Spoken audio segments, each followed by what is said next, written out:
You wake up feeling like your muscles are made of concrete. Taking that first step out of bed takes all your energy. Parkinson's stiffness can feel like it's stealing your freedom.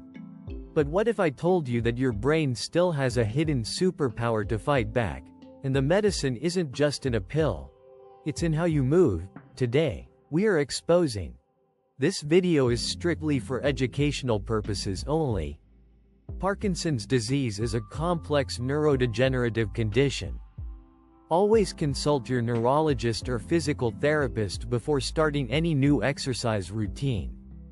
Use a chair or wall for balance, and never push past your safe limits. Parkinson's commonly causes bradykinesia, or slowness of movement, and rigidity, or stiffness. Two reasons everyday actions can start to feel harder, slower, and more frustrating. If you have Parkinson's, you already know this feeling. It is not just being stiff. It is the quiet frustration of moving with the brakes on. Reaching for a cup feels smaller. Turning in bed feels slower. Standing up can take a moment of courage. And that is why this routine matters. We are not here to chase perfection. We are here to reclaim space in your body, one big movement at a time. Parkinson's can shrink your world by shrinking your movements.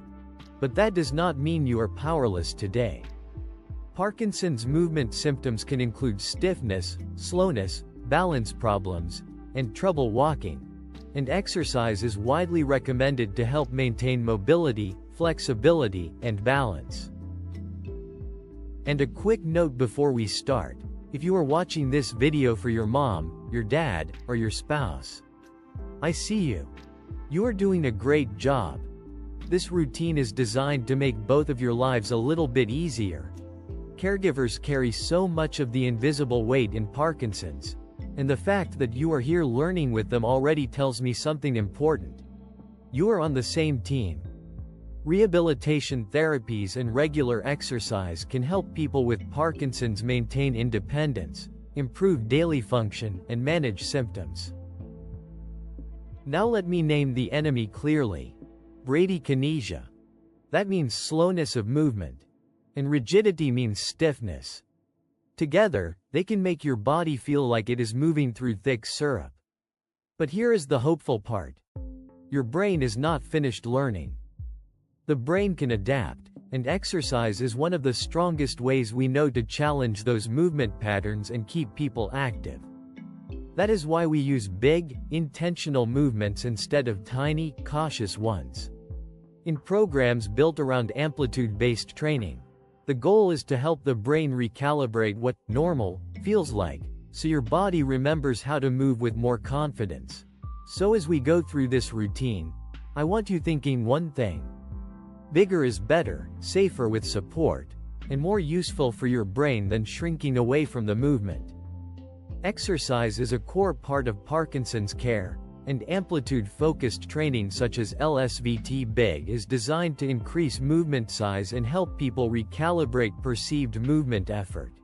In the next section, I will show you exactly how to use that principle in a safe 10-minute routine you can do at home, with a chair, a wall, and a lot of courage. Now let's talk about the real reason this works. Neuroplasticity. That is your brain's ability to change, adapt, and build stronger connections based on what you practice. In Parkinson's, the brain is dealing with a loss of dopamine-producing cells. But it does not become helpless. The brain can still learn. It can still adapt. And exercise is one of the strongest ways we know to push that learning forward. That is why we do not treat movement like an afterthought. For people with Parkinson's, exercise is not just good to have, it is part of care. The Parkinson's Foundation states that physical activity can improve balance, mobility, thinking skills, and even some non-motor symptoms. The National Institute of Neurological Disorders and Stroke also notes that exercise can improve mobility, flexibility, balance, and strength. Now here is the key idea. Standard walking is helpful, but Parkinson's often needs more than just moving more. It needs movement that is bigger, stronger, and more deliberate. That is where amplitude training comes in. Programs like LSVT Big are built around larger movements to help people with Parkinson's improve walking, balance, and daily activities like getting out of a chair or dressing. Think of it like this. Parkinson's tries to turn your movement dial down. Your brain starts to accept smaller steps, smaller reaches, and smaller turns as if they are normal.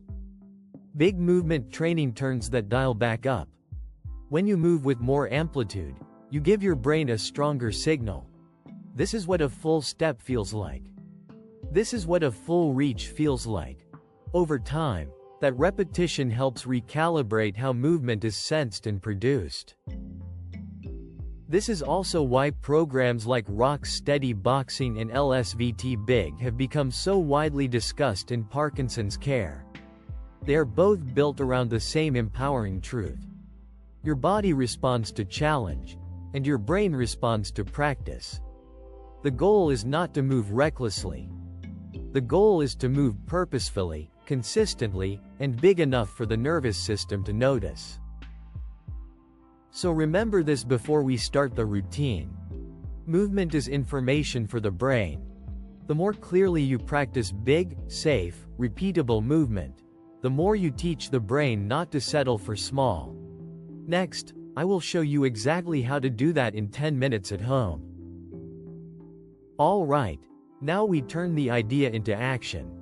This is your 10-minute daily routine, and the only equipment you truly need is a sturdy chair, a wall, and enough space to move safely. Keep your movements slow enough to stay in control, but big enough for your brain to notice them. Exercise is commonly recommended for people with Parkinson's because it can help with mobility, flexibility, balance, and strength. First movement. The big reach and pull. Stand tall or sit tall if needed.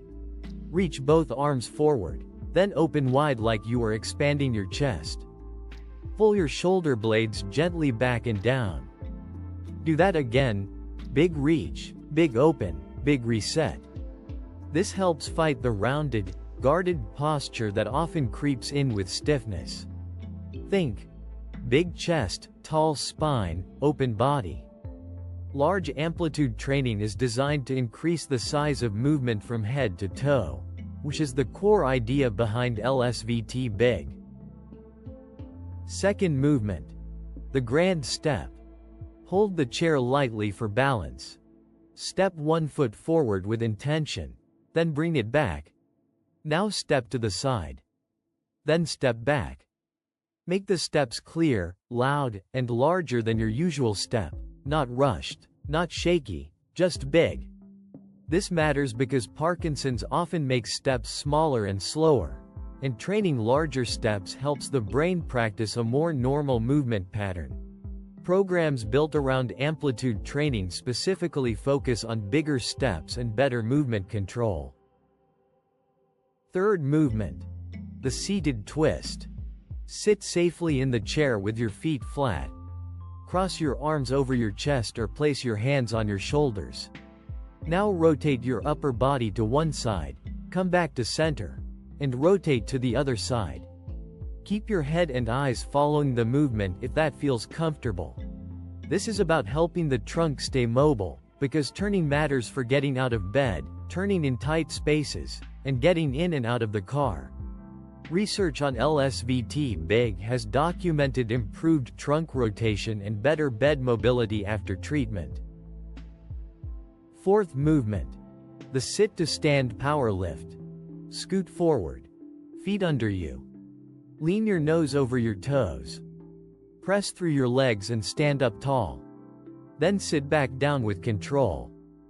This is one of the most important daily movements you can train, because it builds confidence for transfers, independence, and balance. If needed, keep one hand on the chair. Do not chase speed. Chase quality. Exercise can improve balance, walking, strength, and daily function in Parkinson's care. Now we connect it together. 1 round of big reach and pull, 1 round of grand step, 1 round of seated twist, 1 round of sit to stand. Then repeat calmly until you reach about 10 minutes. And while you move, keep telling yourself, bigger, taller, clearer. Your brain learns from repetition, and amplitude-based training is built around practicing larger, more intentional movement, so your nervous system starts treating that larger pattern as the new normal. If you remember only one thing from this routine, remember this: small movements may feel safer, but big controlled movements teach the brain more clearly. Stay supported, stay steady, and stay consistent. In the next section, we will talk about the physical support side of this plan, because when your joints cooperate, your brain can practice better. Now we get to the support side of the plan, because here is the truth. You can have the best routine in the world, but if your knees, hips, or back are screaming, your confidence drops and your consistency drops with it. Exercise is still one of the most important tools for Parkinson's care, but the body has to feel safe enough to keep showing up. The National Institute on Aging and Parkinson's Foundation both emphasize staying active, but with the right support and the right pace. And let me say this clearly: always take your prescribed Parkinson's meds on time. Timing matters because Parkinson's medications are part of what helps manage movement symptoms, and the Parkinson's Foundation specifically stresses the importance of staying close to the home medication schedule. If something is making movement harder, pain, dizziness, fatigue, stiffness that suddenly changes, bring that up with your neurologist or physical therapist. Now, about the joints. As we age, joint tissue and synovial fluid can become less forgiving, and that can make movement feel rougher.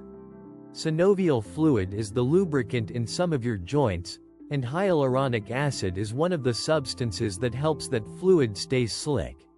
In clinical care, hyaluronic acid injections are sometimes used for knee osteoarthritis to help with lubrication and pain.